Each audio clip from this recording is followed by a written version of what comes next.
الحمد لله وكفى والصلاة والسلام على النبي المصطفى الحمد لله رب العالمين الذي بنعمته تتم الصالحات. أما بعد, dear brothers and sisters, we are still, inshallah, talking about the series of Palestine, the complete narrative.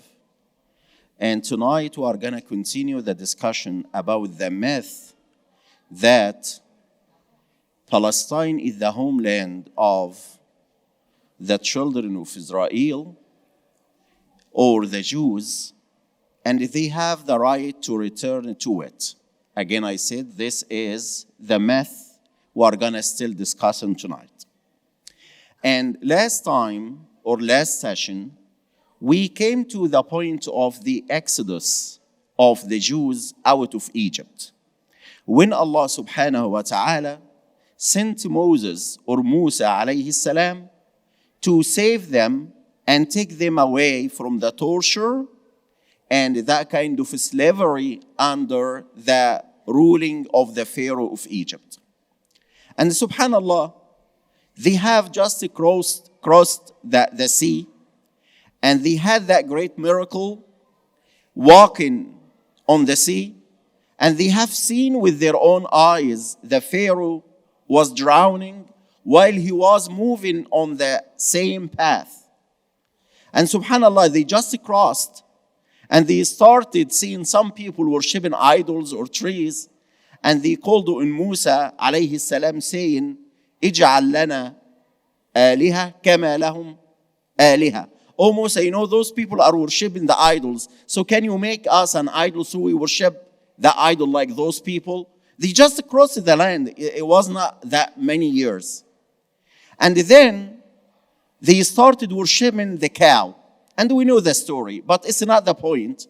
What I want to say, with all of these sins and with all of these kinds of disobedience to Allah subhanahu wa ta'ala, Allah rewarded them, which is the topic of our night about the promised land. Allah rewarded them, as you can read in Surah Al-Qasas, when Allah subhanahu wa ta'ala is telling, وَنُرِيدُ أَن نَمُنَّ عَلَى الَّذِينَ اسْتُضْعِفُوا فِي الْأَرْضِ وَنَجْعَلَهُمْ أَئِمَّةً وَنَجْعَلَهُمُ الْوَارِثِينَ. We want to favor and grant this great reward to the people who were oppressed in the lands, meaning the Jews in the land of Egypt under the leadership of the Pharaoh. وَنَجْعَلَهُمْ أَئِمَّةً. And we want to make them the model of the good people, the model of the great leaders. وَنَجْعَلَهُمُ الْوَارِثِينَ. And we want to make them the successors of that land. Allah rewarded them by what? By giving them the promised land. So brother, you said they have the promised land? Yes. That land of Palestine, or Palestine and its territories, is a part of the promised land, or it's the promised land. But we want to understand this in its context. And we want to understand it not the way that the Jews are trying to tell us about that.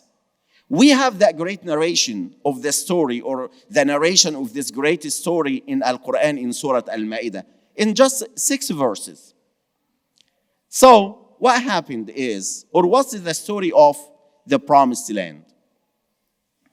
As Allah subhanahu wa ta'ala is telling us, we have mentioned that before, He commanded Musa alayhi salam to command the people, or the Jewish people, during the Exodus or after the Exodus, and He said to them, يا قوم ادخلوا الأرض المقدسة التي كتب الله لكم ولا ترتدوا على أدباركم فتنقلبوا خاسرين.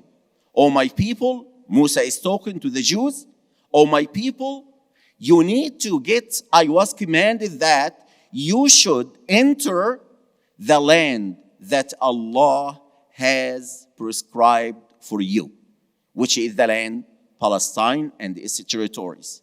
It was promised, it was promised based in this verse.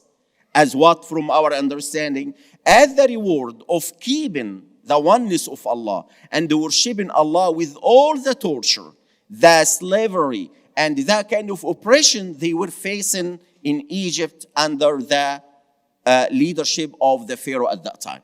With all of that, Allah rewarded them this. But let's continue the story.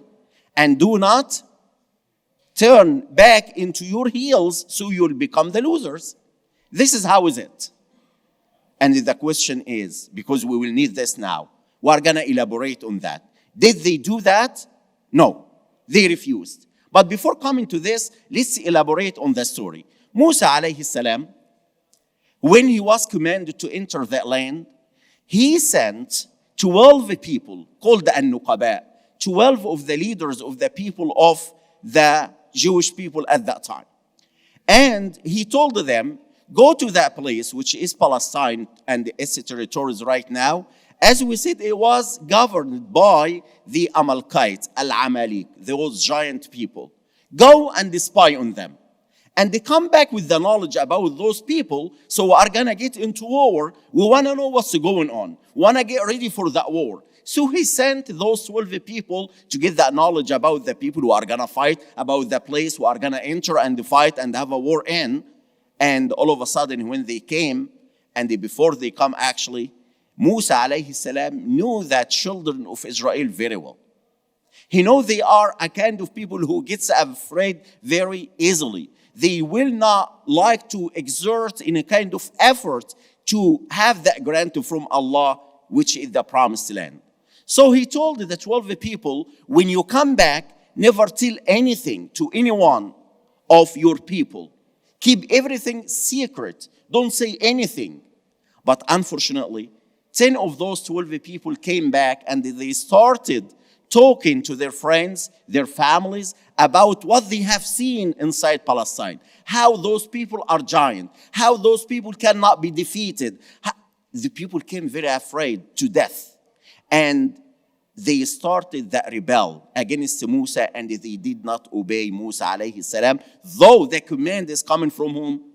From Allah. So they began crying, getting against Musa alayhi salam, regretting getting out of Egypt, saying, we hope that we are back in Egypt. We regret that we are out of Egypt. Why did you get us out of Egypt? And they began doing that. And this is how the Quran is telling us in Surah Al-Ma'idah, as I said, قالوا إن يا موسى إن فيها قوما جبارين. قالوا يا موسى إن فيها قوما جبارين. O Musa, there are giant people, the very strong people. We cannot defeat them. They are there. They are in Palestine and its territories. وَإِنَّا لَن نَدْخُلَهَا حَتَّى يَخْرُجُوا مِنْهَا. We will never enter there. We will never obey Allah's command and go for war against those people. We will never try to enter until they get, or unless they get out of it. This is their response. So they did not try even to go there. So, but still there are some believers.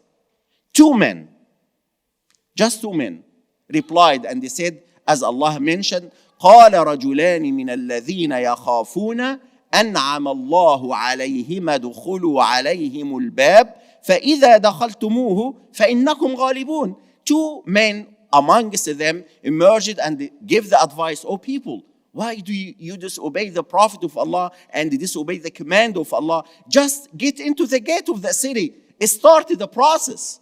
And as soon as you start, you will get in. You will get victory. وَعَلَى اللَّهِ فَتَوَكَّلُوا إِن كُنتُم مُؤْمِنِينَ. And put your trust in Allah if you are true believers.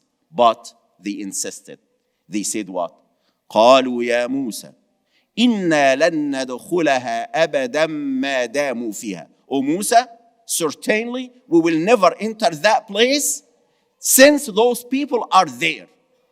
فَاذْهَبْ أَنْتَ وَرَبُّكَ فَقَاتِلًا إِنَّا هَاهُنَا قَاعِدُونَ. You go with your Lord, go and fight them, get them out of the city. When it's okay, everything is fine for us, we are going to stay sitting here behind and we will never move until you tell us everything is clean, everything is nice, come and enter the city. So Musa alayhi salam, with their insistence on that, got mad, got sad, and he regrets, and he began making dua against them. So he said, قال ربي إني لا أملك إلا نفسي وأخي. Oh my God, oh my Lord, I don't have any control upon anyone, just on myself and my brother. Who is his brother? Harun alayhi salam. فَافْرُقْ بَيْنَنَا, oh, separate us from those people. وَبَيْنَ الْقَوْمِ الْفَاسِقِينَ, and those disobedient people. So they were punished by what? قال فإنها محرمة عليهم 40 سنة يتيهون في الأرض. Allah said it is forbidden for them to enter that city, to go to the promised land, and they will keep wandering in the wilderness, in the desert of Sinai for 40 years. And they did. They kept all these 40 years moving in Sinai. Whenever they take a journey, they found themselves at the starting point back again. 40 years. فَلَا تَأْسَ عَلَى الْقَوْمِ الْفَاسِقِينَ. Don't regret on those disobedient people. So, this is the story of the promised land very, very, very quickly. But before we come to the conclusion of that, we have mentioned 12 people. Is that right? 10 of them revealed the secrets. 2 did not talk. And we have mentioned also 2 good men that gave the advice. Who are these 2 good men? Actually, they said they are both the same. The 2 of the 12 and the 2 good men are the same. They are Yusha ibn Nun alayhi salam and Caleb. They are the only 2 leaders who went to spy and they came back saying no word. And they are the people who give the advice. What I want to say, this generation stayed in Sinai. They were all dead. They died, all of them died in Sinai, including Sayyiduna Musa alayhi salam and Harun died before getting into the promised land as a punishment from Allah. Why do I say that? Because I want to say the promised land, from its context, it was conditional, not forever. The first condition was for those who obeyed Allah. So when they didn't obey Allah, they were forbidden to enter the promised land until the entire generation passed away. So it's not forever. It was conditional based on first one, the obedience of Allah. So when they refused, it was forbidden. When did they enter? They enter with the new generation. They said the people who were 20 or below 20 years old, and they were led by Yusha ibn Nun, who is called Joshua in the Bible. And Yusha ibn Nun is the son of Ephraim, the son of Yusuf alayhi salam. So Yusha ibn Nun, who led the invasion with the good believers, with the army of the young men, of the good believers who came after the first generation, was Yusha ibn Nun, or Joshua, and they entered Palestine only at that time when they obeyed Allah subhanahu wa ta'ala, when they trusted Allah subhanahu wa ta'ala. Okay, so they did, and they got the land. Yes, they stayed there for about 400 years, from 900 BC until almost, or a little bit more, 500 BCE. That was the climate of their kingdom. That was the golden age for the Jews in their history. And by the way, this is the time of Dawood alayhi salam and Sulaiman, or started by Dawood alayhi salam and Sulaiman, his son. Dawood is David. By the way, the Jews don't consider him as a prophet. They consider him only as a king. For us, he is a king and a prophet. And Sulaiman the same. And they will stay there. And we have a long story about this to be told later. But I want to finish with, they stayed for 400 years, almost. Then that kingdom collapsed. They were tortured. They were slaughtered again. They were enslaved again when corruption came back. When they did not keep the ordains and the commandments of Allah subhanahu wa ta'ala. And this is why I said from the beginning, that promise is conditional. The first condition is obedience. The second one is to keep Allah's law, Allah's teaching, the Torah, and to achieve the true meaning of al-ibadah. When they lost that, they lost the land. And this is why I say we need to understand it in its context. It was conditional, not forever. It was not granted because of the Jew are that kind of race. It was conditional because of applying the religion of Allah in their life. If it was not conditional, as they say, as the Jews say, it's forever. If it was not, they would not have been prevented from entering when they disobeyed the command. Number two, if it was not conditional, they would have stayed there forever.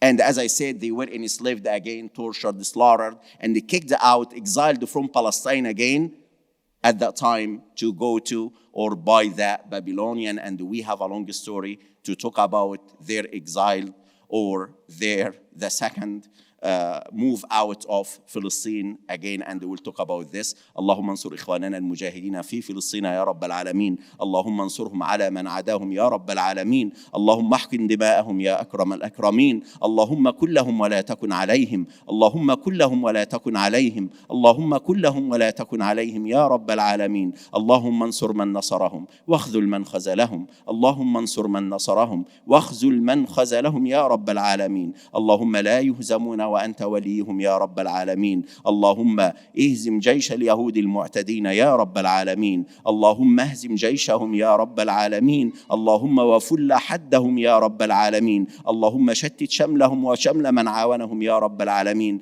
اللهم إنا نجعلك في نحورهم ونعوذ بك من شرورهم. اللهم إنا نجعلك في نحورهم ونعوذ بك من شرورهم يا رب العالمين. اللهم امكر لإخواننا في فلسطين بمكرك وأنت خير الماكرين.